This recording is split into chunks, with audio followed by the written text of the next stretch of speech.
Welcome to the Game Masters Book Club, where great fiction becomes your next great tabletop adventure. The fantasy horror graphic novel Monstress is suffused with Egyptian Art Deco inflected steampunk images, as well as grotesque Barbie horror. As Micah, a teenage girl who is possessed of a magical symbiote, struggles to survive past trauma, current political jeopardy, and a dark destiny. Martin Wilson, Rich Davies, and Tom Watkins join us again from Australia to discuss how graphic novels affect our imaginations, why we love both talking cats and sexy warrior nuns, and how this book ties together themes from magical school books, 80s sci-fi films, and 60s cowboy classics. Let's get into the conversation. Welcome to the Game Masters Book Club, and I am here back with our three Game Masters from Australia. That's right, Tom, Rich, and Martin are going to be joining us this week to talk about Monstress, the graphic novel series, specifically the first one. And they're also going to be talking to us about graphic novels in general and how they impact their creative process as game masters. But why you want to listen to me talk about what they're going to talk about when they can just talk about it? Tom, do you want to lead off, tell people a little bit about yourself and about how the graphic novel works for you? Sure. So, hi, I'm Tom. I'm from Perth, Western Australia, although I'm originally from Scotland. Been DMing for a long time, and I write the blog D&D at Work, where I look at the connection between leadership and role-playing games. Graphic novels, I absolutely love graphic novels and comics in general, and I'm a massive fan of Alan Moore. And I just find that they tend to be a lot more out there than regular novels. There's a lot of crazy concepts in there and supported by the art. Absolutely love it. The only thing I don't like about graphic novels is the fact that they're really, you read them quite quickly. So you don't get that sort of long drawn out experience that a novel gives you. But it sort of hits you harder with some crazy stuff. So yeah, massive fan. Alan Moore, the Bone series, Why the Last Man, Fables, all that good stuff. Yeah, love it. Oh, nice recommendations all around. Yeah, fantastic. Rich, do you want to go next and talk about yourself and your gaming journey and your view on graphic novels? Yeah, sure. I've been playing D&D since high school in the 1990s, and so once I hit the 20s, I sort of had a break, and it wasn't until about 10 years ago, which I went back to role playing. It started off with D&D, and it's gone into all sorts of other things: Call of Cthulhu, Mothership, Dungeon Crawl Classics, and more recently Mythic Bastion Lands and Pirate Borg. And so I really enjoy the sort of the variety, so to speak. And in terms of graphic novels, Jeepers, it's a sort of a similar sort of thing for me and role-playing games and graphic novels. So I collected heaps of comics when I was in high school.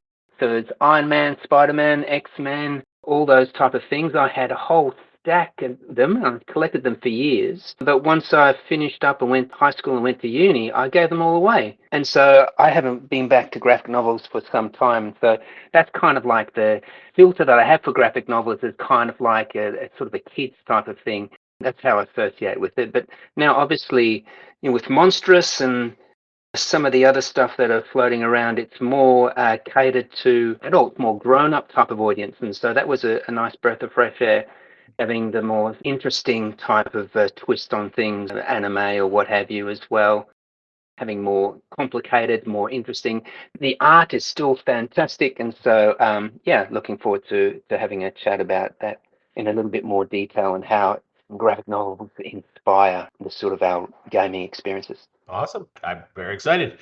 But let's hear from Martin first. Martin, why don't you tell us about yourself and your gaming experience and graphic novels? Yeah, my name's Martin. Same as Rich and Tom probably. I've been playing since I was in high school, 14, 15. Started out with 2nd edition Dungeons & Dragons and then moved on to Pathfinder and then 5th edition and then everything in between since then. We've got quite a collection going on of different games and lots playing at the moment. As for graphic novels, I collected Phantom comics when I was a kid. The Phantom, Tank Girl, Judge Dredd, and then sort of stopped again in my 20s, much like Rich, and never got back into them. So this is probably the first graphic novel I've read since God knows when. I, like Rich, loved the art in this book, but I much prefer reading because I have such a love for imagination, and I think it's so important. And I feel graphic novels railroad you a little bit, which is still a good experience, much like sort of a 90s action movie, which is just sit down and watch and not think about it. So I think it was a good experience. That was an excellent point there, Marty. I completely agree with the whole thing about almost like railroading you. I mean, I hesitate to use that word, but in terms of like, sitting down, like you're sort of concentrating on the sort of with the graphic novel, the pictures and the sort of what's happening there, the movement and the color, and so to speak. So your mind is taken up by those type of things. But as you read a novel, you don't have that investment, so to speak. So your mind can sort of like almost wander in the background, like in your subconscious. Yeah, At least mine does as well. Mine does as well. And sometimes reading, I find myself going on little tangents in my mind and think, oh, God, where was I in the book again? Because I was thinking, how cool is that? And so it takes me somewhere else for a second, which I missed in the graphic novels. Hi, I'm Eric Jackson, I'm the host, and I've been playing D&D and a variety of other games for forever, since the Pleistocene. I absolutely agree with you guys that one of the great things about graphic novels is the art and the idea that it gives you a lot right up front. That could be considered railroading, but I often find that it helps set the scene. Something that I struggle with as a game master to get people into the world. I think the art does a really great job of getting me into the world very quickly. But Yeah. I also agree that it's not as deeply imaginative as you guys are sort of pointing out, or at least I'm not as involved in the creation of the scene. And I think that's why, because I noticed that you guys were like, oh, I read, people talked about reading Bone, or they talked about reading superhero comics or The Phantom. And I'm like, actually, the only place that I really enjoy reading horror is in graphic novels.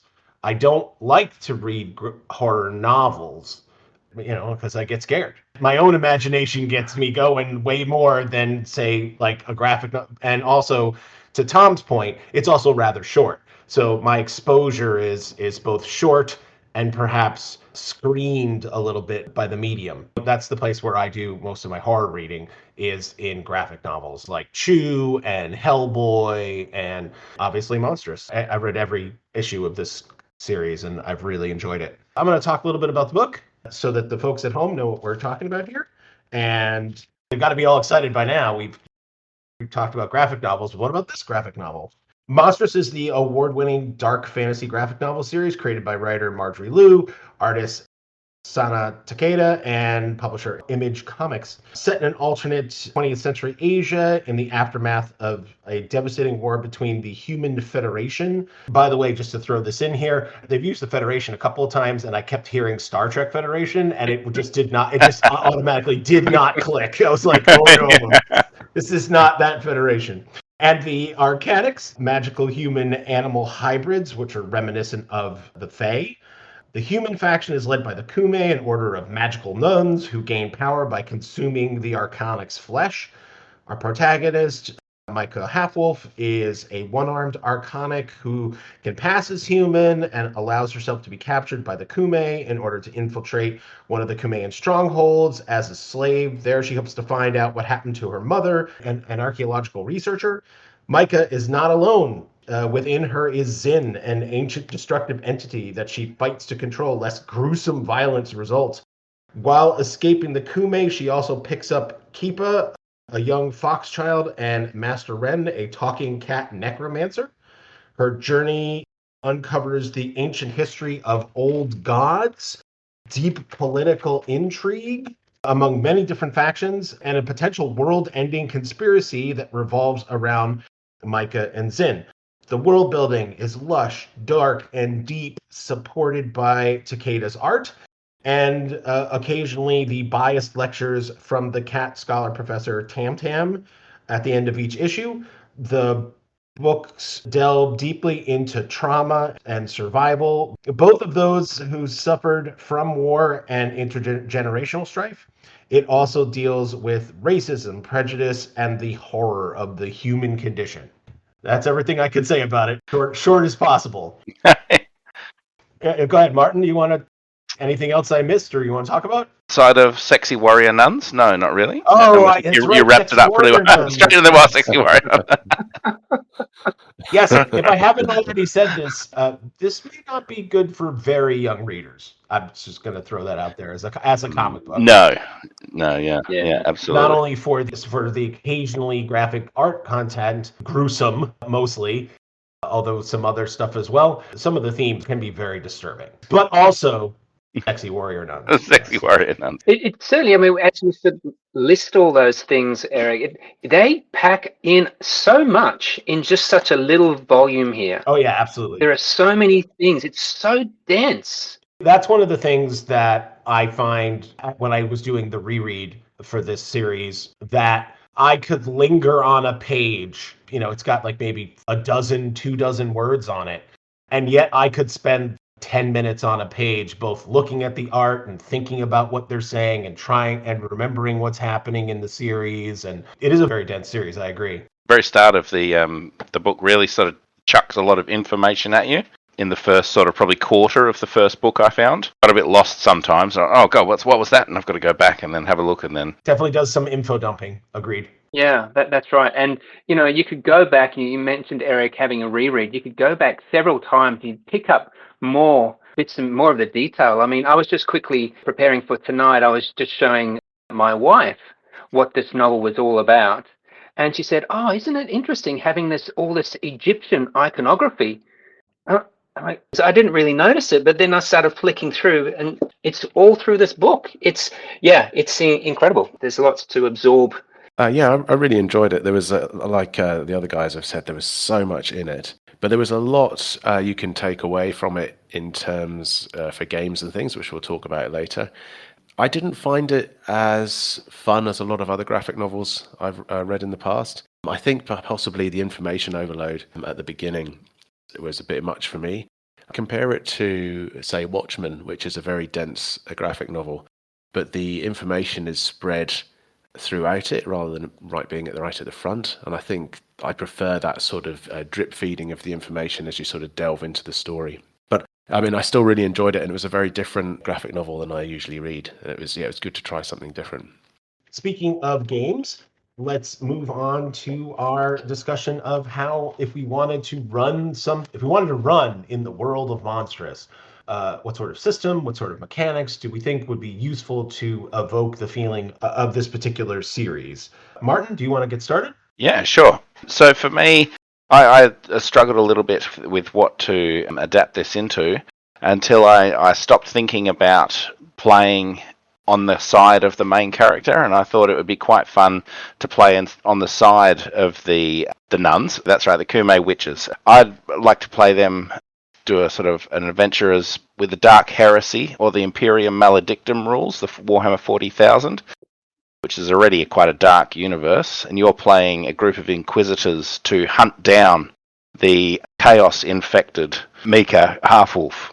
So I think that'd be quite fun, turning it on its head a little bit, playing as the bad guys, hunting down Micah, and even Keeper, I think, is a perfect sort of servitor cherub who follows Micah. I think that was probably what turned me on to the Dark Heresy to start with. That's fantastic. I haven't spent a lot of time in that particular universe. I do need to spend. I got to spend some more time there. I love it. Yeah, absolutely Definitely. love it. Tom, you want to continue? Yeah. So something I liked about the graphic novel was the fact that there's so many monsters in there. So you've got the main character who is got a symbiotic monster living in her. You've got the vampires.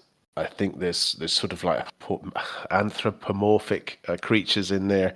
There's all sorts of things. There's magicians, you name it. So I was like, what sort of system would capture all of these things? And of course, the obvious answer to me was the Vampire the Masquerade and the World of Darkness systems by White Wolf, because you've got all these books for very specific things like werewolves, vampires, mages, changelings, and they're all compatible with each other. So I think that would be a really good system to you can pick and choose, and you could then get people playing all of the whole gamut of creatures that are alive in this world.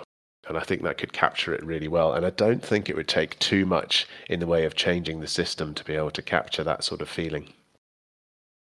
I think you're right, particularly Changeling, where you've got a lot of the, I think a lot of the Arcanics have that Fey feel, so that would be a definite way to go about it. I played a modified version of the World of Darkness a couple of times. I have a good friend of mine, Chris Granis. He's actually been on the show, and he runs Changeling games all the time. And actually, he runs a vampire game, but that's mostly funny.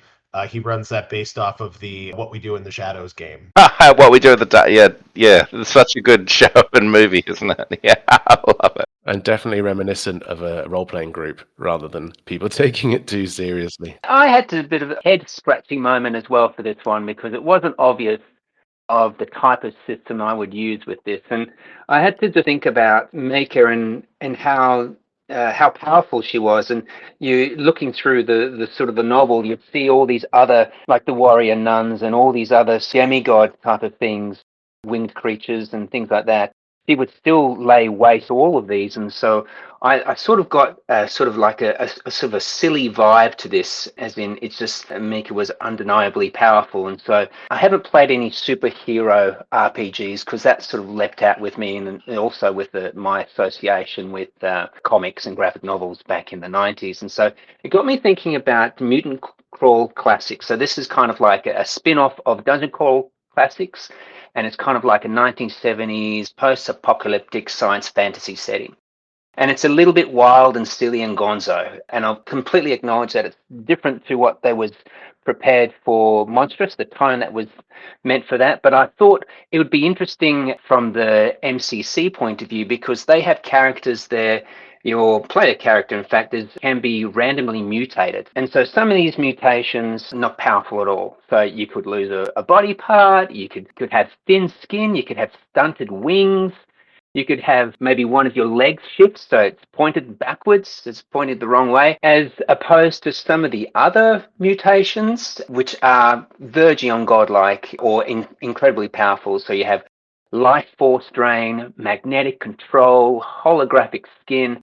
And so that sort of struck a chord with me because I sort of thought that I could imagine Micah using, like, she could have this life force drain ability. With her enemies surrounding her, she just sort of activate this ability and they all just fall to pieces, even though these other characters around her were powerful in their own right. I just thought that would be sort of a twist on the superhero, very powerful nature that was shown in the graphic novel. Yeah, no, that sounds great. Nice. Can I just add something? Sure, Eric? of course. So one thing I liked about the main character is that she was incredibly powerful, as Rich has just said.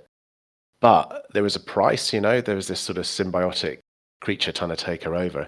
And in one of our games back in the day, Rich's character was bitten by a werewolf and became a werewolf. And although that gave them quite a lot of power, whenever the full moon came up, there'd be all sorts of crazy shenanigans going on. And so there was definitely this price to pay for having the power, and I think that was reflected in the graphic novel.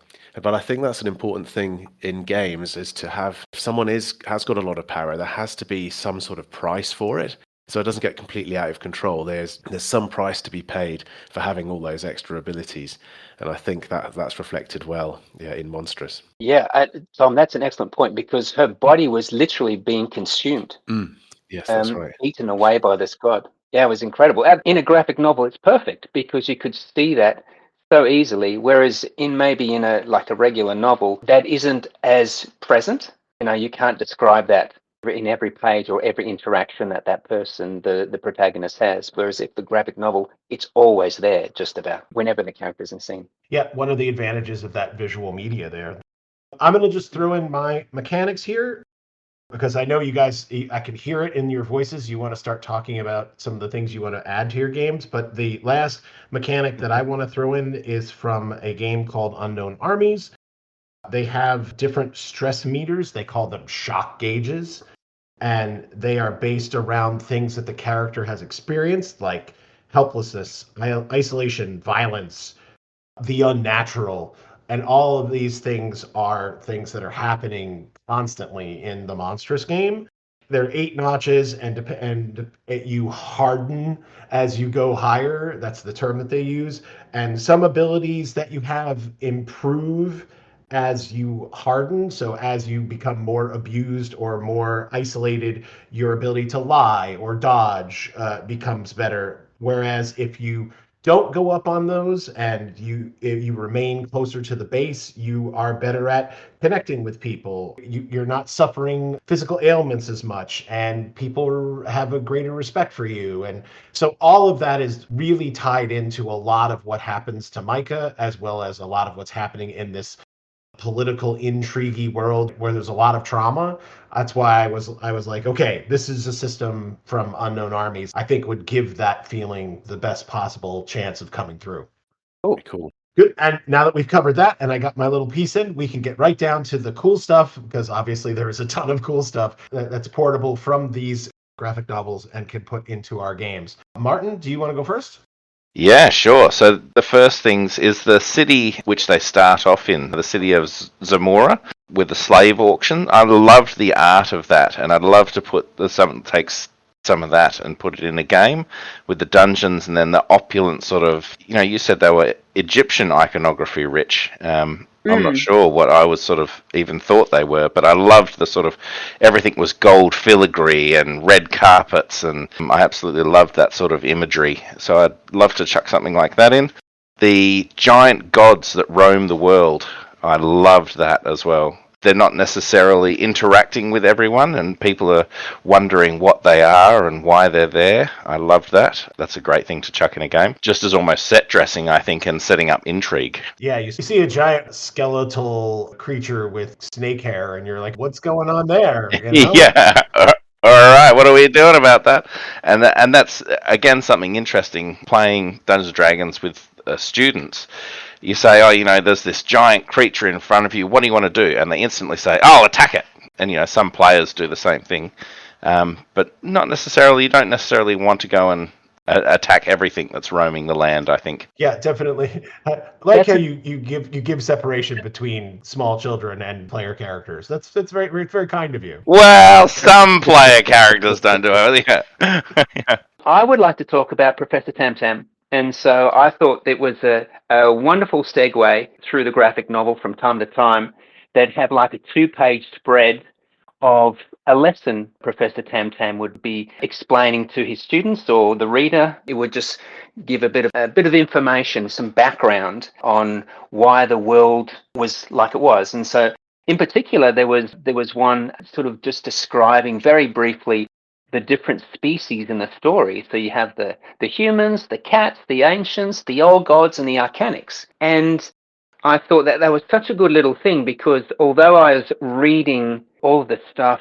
right up until that point, it didn't really coalesce or didn't sort of form till obviously I was explained to, providing by Professor Tamtam. And so I thought that was really good, that little quick little information burst.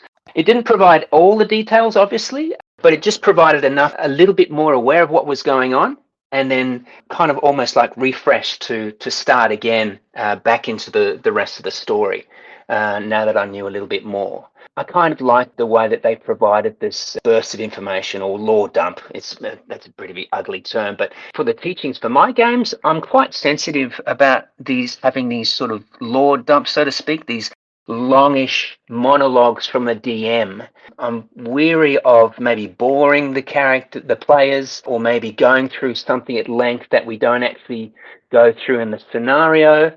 So with my games, I don't really spend any time doing these sort of bursts of information, so to speak. I'd rather spend my time listening to the players and then building off what they have to say. Or if there is something, I'll just very quickly describe some things or set the scene, and off we go again. I think just by looking at what this Professor Tamtam sort of experienced, what I might just sort of pull back a bit in terms of providing a picture, or maybe a map, or maybe describing a scene that the characters, although not experiencing, maybe would be useful for them to know, to add some flavor or some depth to the sort of the world building. I know this is kind of like obvious, like most DMs would know, like having a prop would be useful, but I kind of have forgotten that. That's something I don't do generally. And so I think what I might do is start building those little vignettes of little informations that I can provide to the characters, some prop or something they can use and have a look at. And that'll help flesh out the world a little bit more rather than having just me and the players talking about what's going on. It just adds a little bit more of some diversity. Oh, yeah, absolutely. Props to my current DM, John Corbett. We're playing in the Eberron system. And on our first adventure, he had created lightning rail tickets for everybody. So as we got on the as we got on the lightning rail, he handed us tickets. And it was just like, oh, like we're getting on the train. There we go. It's fantastic. So yeah, just any small prop like that, or anytime you can show players a map or do stuff like it, always makes me feel super excited. And it's the classic thing about a picture paints 1,000 words. And so if you have like a picture of an NPC, they've got a particular mood or a sort of like a tone you want to set. You could just sort of show that to the players and they'll pick it up instantly. And so that can sort of help really frame very quickly what the DM wants to create for a particular scene. One word of warning on that, and I've made this mistake, is if you're going to show a picture of an NPC, do it while you're introducing the NPC. I made the mistake of describing an NPC and then next session bringing a picture. And everyone already had in their head what they thought the NPC was like. So when I brought out the picture, they're like, oh, I didn't think he looked like that. So I was like, yeah, missed opportunity there. So just like a tip for players, that one. My big tip is that, as I was saying, my buddy who's our game master right now, he's also actually a graphic artist. He's amazing at drawing things and putting things together. This is the reason why I don't often have props, is because I am a horrid artist. I am a stick figure guy.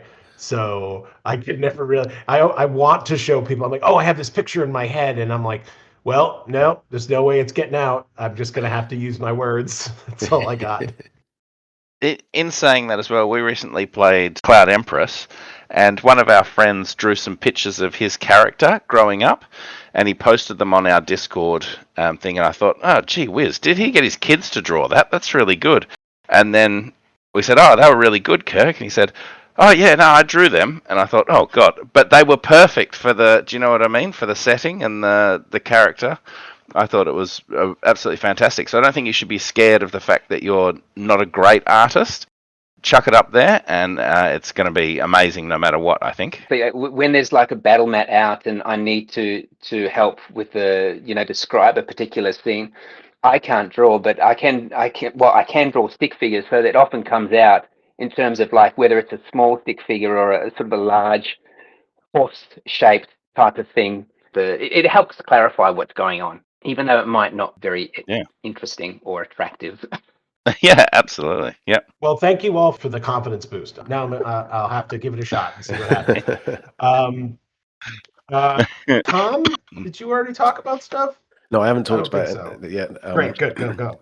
Cool. So there were two things I liked that I thought I could take into my games straight away, and these were locations. First one is, I thought it was called the City of Zamora, but I don't think it is. It's another village that's right on the border between the two factions, the human faction and the arcanists, I think. And the thing I liked about this, it was neutral ground, but you had to get in there, you had to be smuggled in. They hid in a cart, and there were like soldiers hunting them through the cart, hunting through the carts, trying to find them. And it gave me this real sort of Cold War Berlin type feel. And I've always wanted to run a game in a city like that, a fantasy game probably, where there's all these sort of intrigues going on between two empires, and you've got this sort of Cold War being fought out in the streets of the city. So Rich and Marty, cover your ears, because I've been thinking about that campaign. So I think that's a really cool location that you can port into almost anywhere. It could be cyberpunk, it could be fantasy, or you could even do it in Cold War Europe. Yeah, I do think you're right, though, Tom. Zamora it's near the shield wall, and it separates the Human Federation and the Silent Lands. That's so right. I think that's the place you're talking about. So. Okay, cool. Yeah, I got it right. That's good.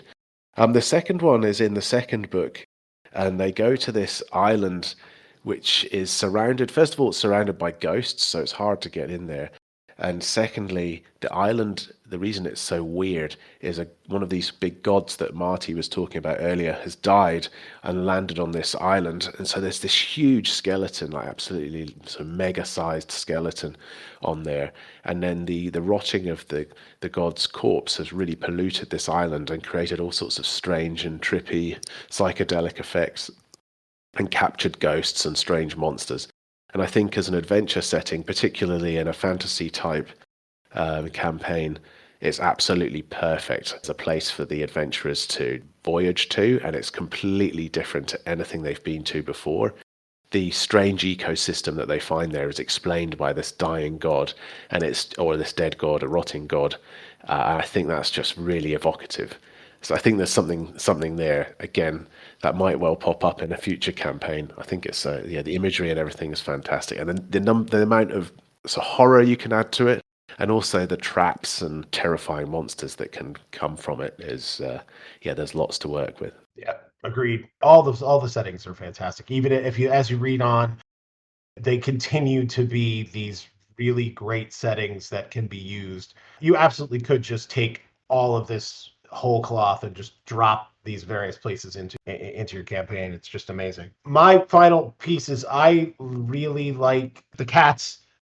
I have cats here in the house. I just do. I really like the cats. I like the idea of talking cats. I like the idea of the Asian mythological creature cat that has multiple tails to show how much power it has. They also do this with the foxes and a couple of other of the arcanic creatures. That Asian influence on top of what also often feels like a Western piece is also portrayed in the art here in Monstress. It has it isn't quite manga and it isn't quite Western art, and I liked that about the cats and the whole setting. It was this real mashup of these two pieces, which is something I think you can really do in a lot of role-playing games as well. You can take influences from various cultures and put them together to create something new and interesting, and that's what I really liked about this, and I think the cats are the best example of that. So, and also cats. Yeah. Anyone want to throw something else in before we move on to media recommendations? Just that you'd get on very well with our player who plays with us on a fortnightly basis, Carol, who absolutely loves cats and always plays the backseat and that sort of thing. I think that would be completely aligned with her. Well, you should tell her if she comes to the States on a monthly basis. I help do fundraising for a local cat cafe who do cat adoptions, and we run all Tabaxi games. Oh man. Yeah. She would absolutely froth for that. Yeah. Yeah. The crew of the Tabaxi ship Pandora would welcome her at any time.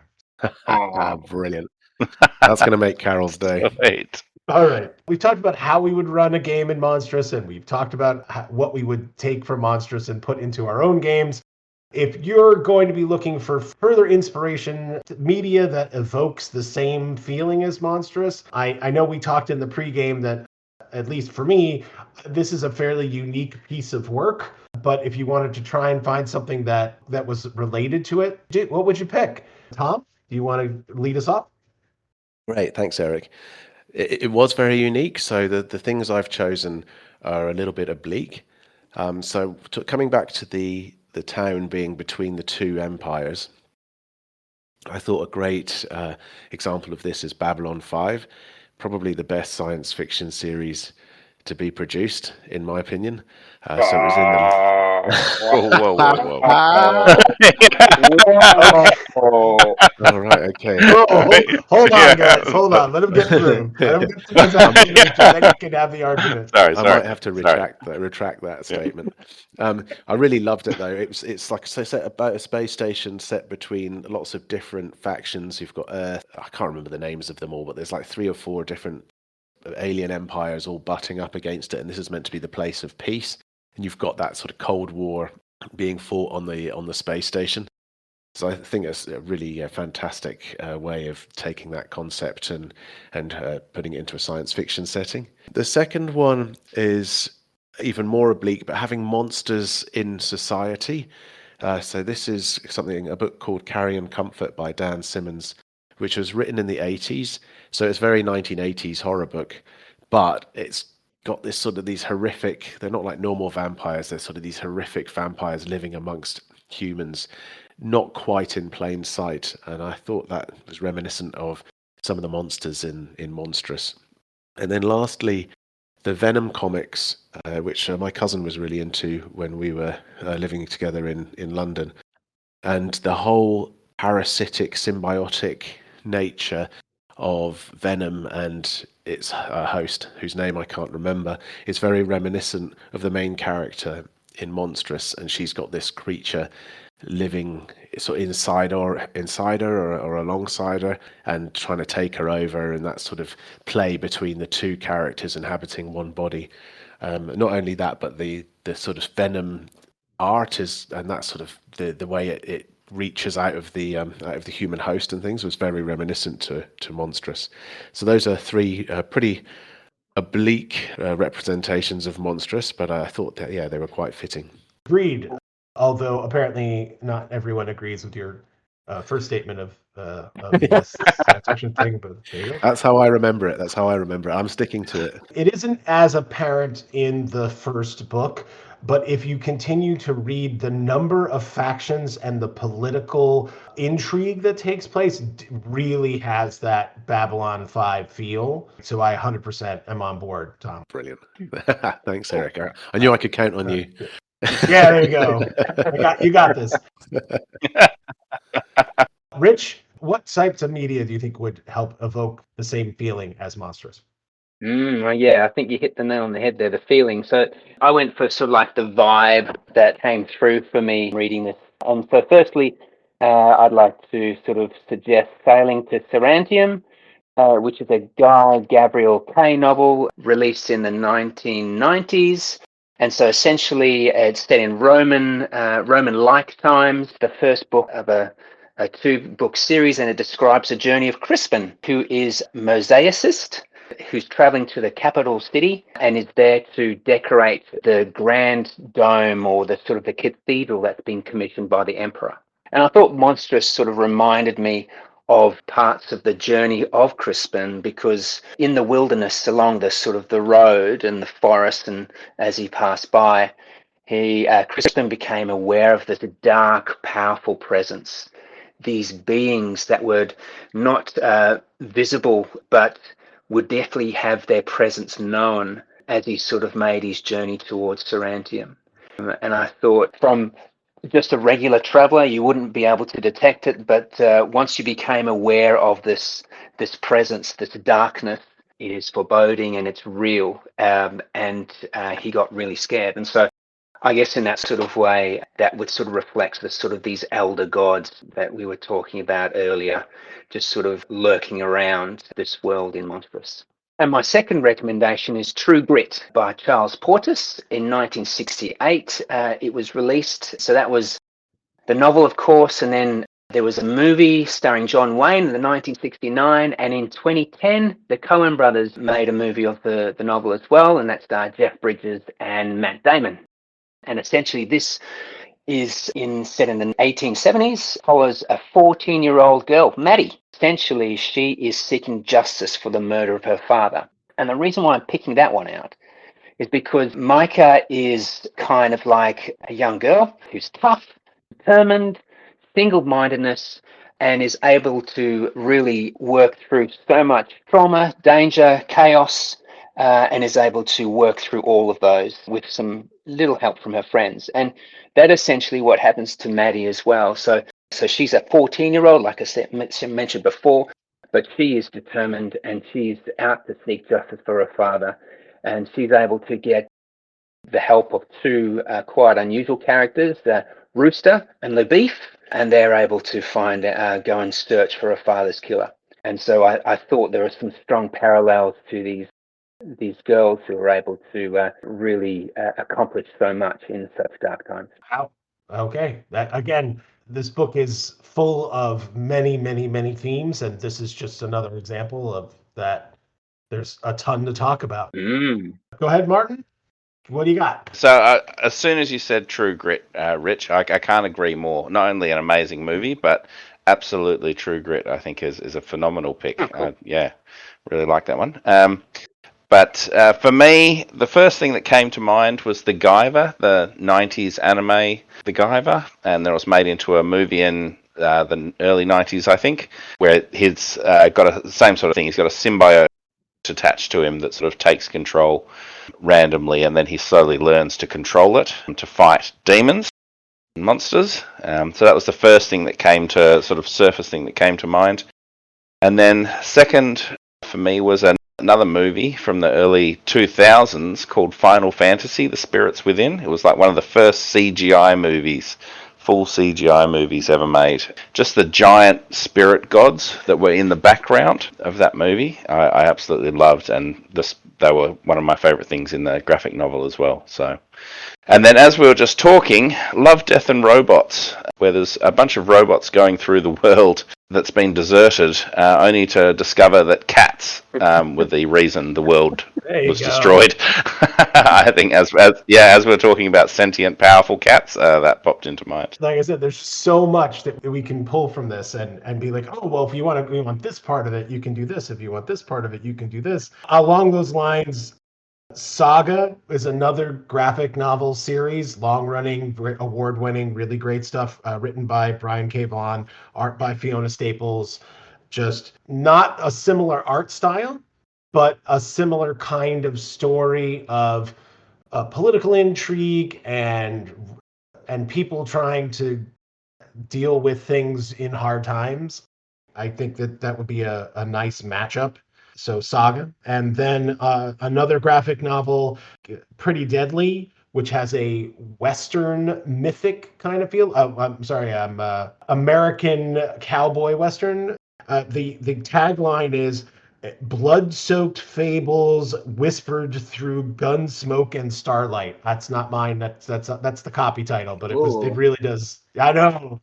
It's just fantastic. Cool. So that one also has that. It has a lot. That one's a lot more horror involved in it, and it has a little bit more of that almost grotesque feel that we definitely get out of a lot of the things that come from Monstress. But the book that I liked the most, and I think is the closest to trying to get all these things into one place, is the Skullman series by Naomi Novik. This is a novel. This is a magical school book, which isn't like this, like isn't at all like what's happening here, but it is. In this world, there's these creatures that are called Maleficaria. They're often referred to as mals, and they are creatures that devour magic. And obviously we have wizards. So what's their favorite snack? Wizard children, because they can't defend themselves. So they take all the children and they place them in this school so that they can be protected. But things go horribly wrong, and the children now there's no one in the school to protect them, and some of the creatures can find their way in. And then when they graduate, they have to go through this tunnel of these mals, these Maleficaria, who are waiting to eat them because the kids get forcibly pushed out of the school at the end of the school year. So it's a terrible, horrible, traumatic kind of thing, but it's also like Harry Potter and a school book all rolled together into this novel that is just fantastic. Actually, yeah, it's 3 novels. If I were going to pick something, if you wanted to read something that was as close as possible, I would go with Naomi Novik's Skullman series. I think it's a great series of books. Wow. Yeah, I mean, we went from The Guyver to True Grit to Babylon 5, back to the Wild West, and then to Harry Potter. We were everywhere, man. I mean, we were all over the map. And I think that's a testament to this particular series. I think it's got a lot, like I said, it's got a lot in it. So you can find all kinds of great stuff, including sexy warrior nuns. You just can't go wrong. 15-year-old me loved them, and 42-year-old me loves warrior nuns just as much. I didn't even get a chance to mention this. One of the things that I actually also like about the world and the world setting is that it is incredibly matriarchal. There's a lot of very strong women characters involved in this, which makes it very modern and enjoyable. So it's and a great perspective. Yeah. But it's not just the main characters either. Just about everyone at least the first book is female. Yeah. The guards are female. The travelers they meet are female. It's a very Yeah, female very, centric. very female Yeah. centric, which is awesome. Yeah. So I know at least Tom would like to plug something. So we'll start with Tom and then we'll head on to Richard Martin. Great, thanks, Eric. Yeah, I'd like to plug, I did it last time, my blog, dndatwork.com. And this is where I just investigate and explore the connection between leadership and Dungeons and Dragons and other role-playing games. There's a lot to be said for the experience of role-playing and playing games like this. Your memory treats them as real memories, as being real. And I think it's a brilliant way to get experiential learning without having to be thrust into an actual leadership position and sort of struggle. You can try these things out by playing the game. So that's the sort of thing I explore. And yeah, I've been doing it for a couple of years now. And yeah, if any of your listeners are interested, pop over and have a read. Thanks. Yeah, absolutely. I follow Tom on LinkedIn, by the way, for this, which I know it doesn't, we sometimes think of that as just all business, but as a learning designer, that's what I do for a living. I love Tom's articles to help me understand how I can create better learning experiences through the hobby that I love. So thank you, Tom. I just wanted to make sure that I got that in there. Thanks, Eric. Cheers. Yeah, absolutely. I'd just like to say as well that that blog's that's my regular thing I do every Friday morning once I'm on the train to work. I'll have a read of the blog, and so I'm always impressed and inspired by what you can write and what you grab out of our gaming sessions as well that end up in the articles. Very interesting. Yeah, lots of inspiration. Martin, do you have anything that's coming up that you want to plug people for? No, I don't have anything coming up, unfortunately. I would love to give a plug just simply to reading. I work in a junior school, so I think reading is something so important to get our younger kids into. And yeah, just if you have got kids or have nieces, nephews, give them books. If you're going to give them anything for Christmas, give them books. Give them something they can get their teeth into, get their reading skills up, and get them. Yeah. I want to plug Martin for being the game master who's game mastered the most people I have ever heard of. We were talking about this before we got online. What was it? Over 300 students you game mastered today? Yeah, well, our school has 330 something kids, so in total, so all of them. Yeah. That's insane. Yeah, in eight half-hour sessions. Yeah, a very pared down sort of Dungeons and Dragons that I designed myself. And 8 half-hour sessions for a reward day that our school ran, and it was a roaring success. If I do blow my own horn, everyone had an absolute great time. So, what a fabulous way to kick off the holidays, right? That we're recording this around Christmas. Just Dungeons and Dragons is such a great way to give kids, especially who don't often get wins in life, that have bad home lives or aren't necessarily great at school work, and then they can roll the dice. And become the hero, and it's great to give kids like that a win, and they really love it. They really get into it. I find our high tier kids absolutely love D&D. Rich, it'd be hard to come up with something to top either of those, but you got anything? No, I don't have anything to plug. Plug for Christmas. We got it coming up very soon. Looking forward to that. Looking forward to the holidays and hopefully a lot of gaming. But that's about all. That's a perfect way to end off. All right, fantastic. And that was Monstress, the graphic novel series by Marjorie Liu with the fantastical art of Santa Takeda. Thanks again to our amazing game masters, Tom Watkin, Martin Wilson, and Rich Davies for their wisdom and insight on this episode.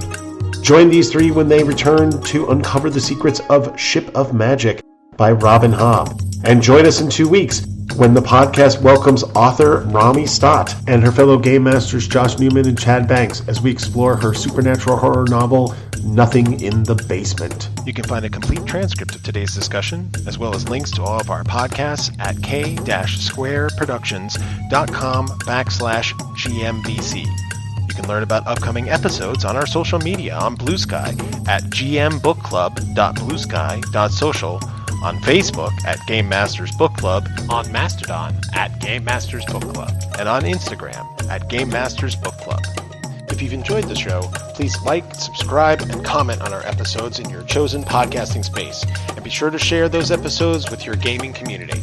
You've been listening to the Game Masters Book Club, brought to you by me, Eric Jackson, and K-Square Productions. Continued praise and thanks to John Corbett for the podcast artwork and Otis Galloway for our music. Later, gamers, and to paraphrase the great Terry Pratchett, always try to be the place where the falling angel meets the rising maiden.